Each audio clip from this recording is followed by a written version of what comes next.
Good morning student. Sai Ram. Students, पिछले period में हम लोगों ने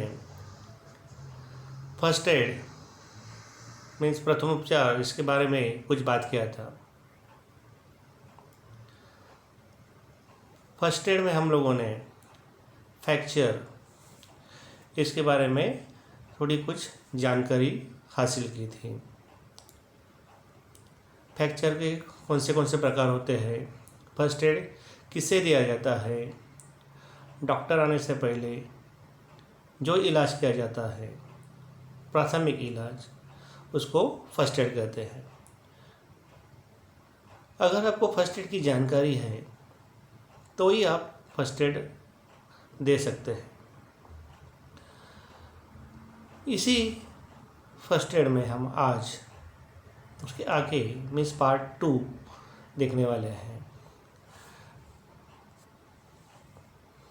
इससे पहले पिछले लेक्चर में हम लोगों ने फर्स्ट एड का डेफिनेशन देखा था।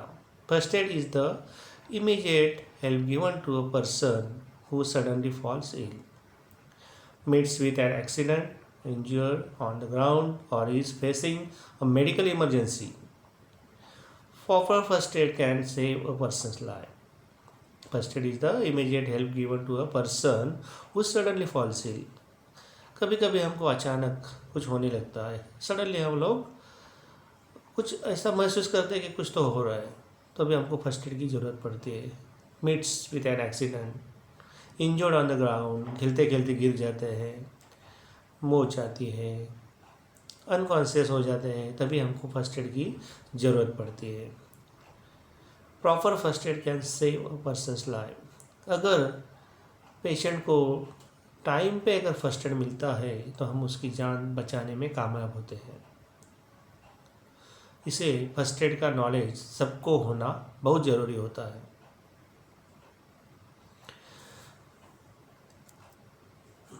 It is given to a person before the doctor arrives or the person is removed to hospital for treatment. First aid doctor आने से पहले, before the doctor arrive means doctor आने से पहले जो इलाज किया जाता है उसको फर्स्ट एड कहते हैं। First aid is necessary in the case of excessive bleeding. कभी कभी गिरने के बाद ब्लीडिंग शुरू हो जाता है, तभी हमको फर्स्ट एड देना ज़रूरी होता है। फ्रैक्चर्स, सडनली पाँव में फ्रैक्चर है, हाथ में फ्रैक्चर है, तो उसको थोड़ा सा सपोर्ट देना ये फर्स्ट एड का काम है। सफोकेशंस, कभी कभी सफोकेशन जैसा होता है तभी उसको फर्स्ट एड देना ज़रूरी होता है। एंड पॉइजनिंग, अगर पॉइजनिंग की केस है तो भी हम लोग फर्स्ट एड देके उसकी जान बचा सकते हैं। The main object of first aid is prevent the condition of the patient from worse. First aid का मुख्य हेतु होता है कि पेशेंट की जो हालत होती है जो ज़्यादा खराब ना हो, इसलिए उसको फर्स्ट एड दिया जाता है। वो अनकॉन्शियस ना हो, उससे साथ बात करते रहो, उसे सोने मत देना है, उसे हमको जागते हुए देखना है। इसलिए पेशेंट के साथ हमेशा हमको बात करनी है, उसे डराना नहीं है। पेशेंट के साथ में अच्छी बात करना है कि तुम अच्छे हो जाएंगे, उसको डराना नहीं है। हम लोगों ने लास्ट पीरियड में टाइप्स ऑफ फ्रैक्चर देखे थे, तो 6 टाइप्स ऑफ फ्रैक्चर हमारे बॉडी में हो सकते हैं। पहला तो है सिंपल फ्रैक्चर।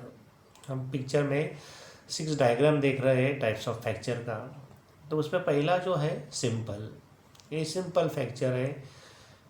सेकंड है कंपाउंड फ्रैक्चर, थर्ड है मल्टीपल, फोर्थ कम्युनेटेड फ्रैक्चर, फिफ्थ है green stick and 6 spiral fracture. ये सभी फ्रैक्चर के प्रकार हैं। बॉडी के अंदर फ्रैक्चर जब होता है तभी बाहर से हमको पता नहीं लगता है। स्वेलिंग आता है, अगर उसमें कोई भी मूवमेंट ना हो तो उसे फ्रैक्चर है ऐसे माना जाता है। तो अभी आगे हम लोगों को देखना है कि how to identify fracture. Fracture है कैसे हमको पहचानना है। Fracture is a difficult to identify as it takes place mostly inside the body. अगर कुछ ब्लीडिंग होता है, कट लगता है, तो बाहर से हमको समझ में आ जाता है कि बॉडी को यहाँ पे इंजरी हुआ है। लेकिन फ्रैक्चर जो होता है बॉडी के अंदर होता है। A fracture is a difficult to identify as it takes place mostly inside the body. ज़्यादातर के फ्रैक्चर बॉडी के अंदर ही होता है। बहुत कम रेयर में फ्रैक्चर मीन्स जो बोन से बाहर आते हैं। It is not visible, hence it has to identified by observing the condition of the patient and the affected part of the body. Identified by observing the condition of the patient. Patient की condition क्या है and affected part of the body, और जो part में कुछ injury हुआ है वो पार्ट को हमको क्या करना है, देखना है केयरफुली कि वहाँ पे फ्रैक्चर तो नहीं है। तो फर्स्ट हमको आइडेंटिफाई करना है, फ्रैक्चर करना है। The fracture is a difficult to identify, it takes place mostly inside the body, it is not visible, hence it has to identified by observing the condition of the patient and the affected part of the body. Body को हमको बहुत बारीक तरीके से देखना है, उसको swollen आ रहा है कि, उसको मूवमेंट हो रहा है कि नहीं, उसको चलने का हो रहा है कि नहीं, हैंड स्विंग हो रहा है कि नहीं, उसी के ऊपर से वो फ्रैक्चर है कि नहीं है वो हमको पता लग सकता है। अब उसमें क्या दिखना है, the part of the body gets swollen, it's shape changes. जब भी अगर आप गेम खेलते खेलते हम लोग अगर गिरते हैं और वो फ्रैक्चर है, the part of the body gets swollen, वो बहुत स्वेल आ जाता है, थोड़ा सा सूजन आ जाता है, और इट्स शेप चेंजेस, और वहाँ का शेप चेंज हो जाता है। सेकंड जो होता है, there is severe pain in and around affected part, बहुत जोरों का दर्द आपको महसूस होता है। There is severe pain in and around the affected part, जहाँ पे फ्रैक्चर है वो जगह पे और उसके आजू बाजू के पार्ट में आपको बहुत जोर से पेन होता है, थोड़ा सा भी मूवमेंट आपको दर्द होता है। It is difficult for the person to move the affected part, जिसके भी पैर को कुछ प्रॉब्लम है, हाथ को प्रॉब्लम हुआ है, it is difficult for the person to move the affected part. जहाँ पे अफेक्टेड पार्ट है वो मूव करना बहुत डिफिकल्ट होता है, उसको बहुत पेन होता है। जैसे थोड़ा सा भी उसको मूव करने को जाएगा तो उसको पेन ज़्यादा होता है, तो आपको समझ में आ जाना चाहिए कि ये फ्रैक्चर है। There is a sound when the fracture pieces of the bones rub against each other.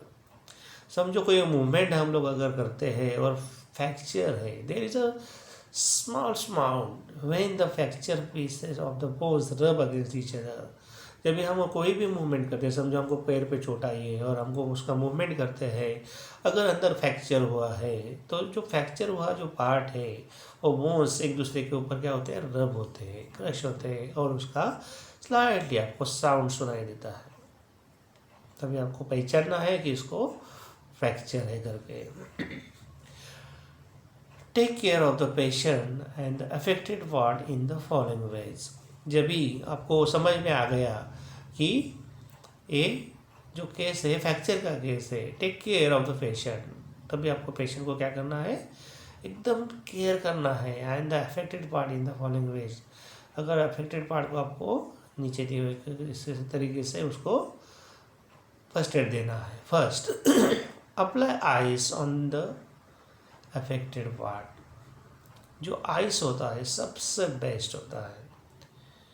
Apply ice on the affected part, जो अफेक्टेड पार्ट है उस पर आइस को हमको क्या करना है, रब करना है, तभी आपको थोड़ी सी अच्छा सा महसूस होगा। इसलिए आइस जो है बहुत इम्पोर्टेंट रोल करता है फ्रैक्चर केस में, और पेशेंट को थोड़ा सा ठीक भी लगता है। इसलिए जो भी अफेक्टेड पार्ट है उसको एक सर्कुलर मोशन में आपको आइस को क्या करना है, अप्लाई करना है। सेकंड जो पार्ट है, support affected part with the split. अगर हाथ को अगर उसको कुछ मूवमेंट नहीं हो रहा है, अगर आपको लगता है कि फ्रैक्चर है, तो आपको क्या करना है, support the affected part with a splint. कोई भी लकड़ी का टुकड़ा हो, पुट्ठा हो, a thin strip of wood और a foot ruler, split bamboo sticks, thick folds of newspaper, cardboards, etc. Support the affected part with a split. जहाँ पे भी आपको मूवमेंट करने को तकलीफ हो रहा है, जहाँ पे आपको लगता है यहाँ पे फ्रैक्चर है, उसको आपको सपोर्ट देना। आप पिक्चर में देख सकते हैं कि थिक फोल्ड, जो न्यूज़पेपर या कार्डबोर्ड का जो फोल्ड है, उसके सहारे हम लोग उसको फर्स्ट एड दे सकते हैं। डॉक्टर के पास लेके जाने के बाद डॉक्टर उसको बैंडेज बांधेंगे, लेकिन तब तक आपको क्या करना है, उसको फर्स्ट एड देना है, उसको सपोर्ट देना है।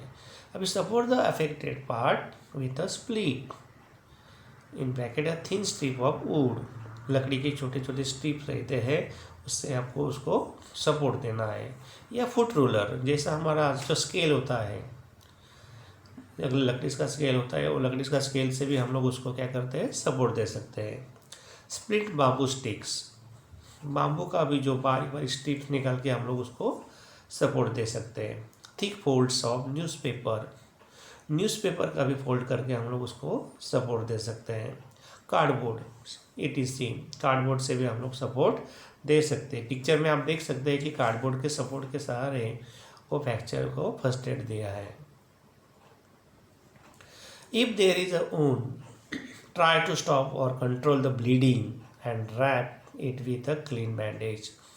अगर फ्रैक्चर भी है और खून भी आ रहा है, if it there is a wound, जख्म है, खून आ रहा है, try to stop और control the bleeding. पहले ब्लीडिंग बंद करना है। ब्लीडिंग कैसे बंद होगा, उसको अप्लाई हम लोग आइस उसको ऊपर अप्लाई करेंगे तो ब्लीडिंग मोस्टली बंद हो जाता है।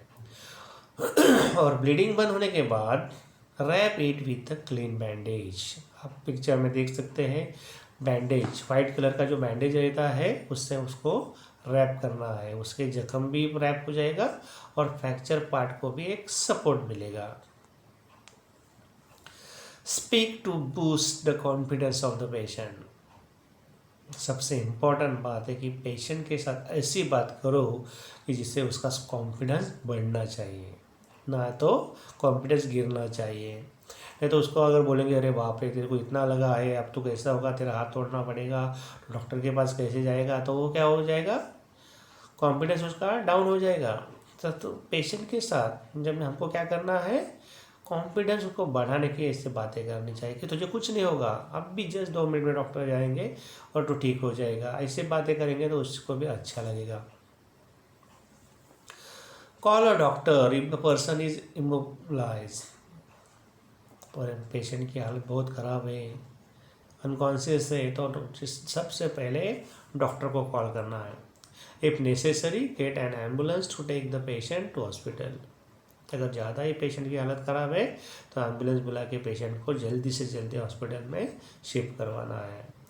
If the person can walk then take him her to hospital, अगर पेशेंट के हाथ को कुछ फ्रैक्चर है, कुछ प्रॉब्लम है, तो हम आराम से चल के जा सकता है, तो उसको चल के भी हम लोग जल्द से जल्द हॉस्पिटल पहुंचा सकते हैं। Avoid doing this, do not allow the patient to make unnecessary movement of the affected part, patient को जो अफेक्टेड पार्ट है उसका अननेसेसरी मूवमेंट करना बंद करना चाहिए, उसको अलाउ नहीं करना है। Do not try yourself to set the fracture bone, कभी कभी क्या होता है बोन स्लिप हो जाता है तो हम लोग उसको खींच के एक जगह पे लाने की कोशिश करते हैं, वो कभी नहीं करना है। Do not try yourself to set the fracture bone, वो काम डॉक्टर का है, अपना नहीं है। Do not try to push the bone inside if it is has come out, अगर बोन बाहर आ गया है तो उसको पुश करने का ट्राई मत करो, वो भी डॉक्टर कर लेंगे। Do not touch the affected part और feel the broken bone, do not apply any ointment oil to the affected part और मसाज इट, ऑयल और कुछ ऑइंटमेंट लगा के उसके ऊपर मसाज नहीं करना है। Do not talk to the patient unnecessarily, बिना काम के पेशेंट से बात नहीं करना है, अच्छी से बात करो उससे। Remember, you are not a doctor, limit yourself to just helping the patient and not treating him. आपको क्या करना है, एक बात ध्यान में रखना है कि आप डॉक्टर नहीं है, आप फर्स्ट एडर है, आप फर्स्ट एड दे सकते हैं। तो limit yourself to just helping the patient, सिर्फ उसको हमको क्या करना है, स्ट्रेस से बचाना है, पेन से बचाना है, उसको हमको हेल्प करना है, उसको हमको ट्रीटमेंट नहीं करना है। तो ये सब रूल हमको ध्यान में रखना है। तो आशा करता हूँ कि ये बातें आपको समझ में आई होगी। Thank you.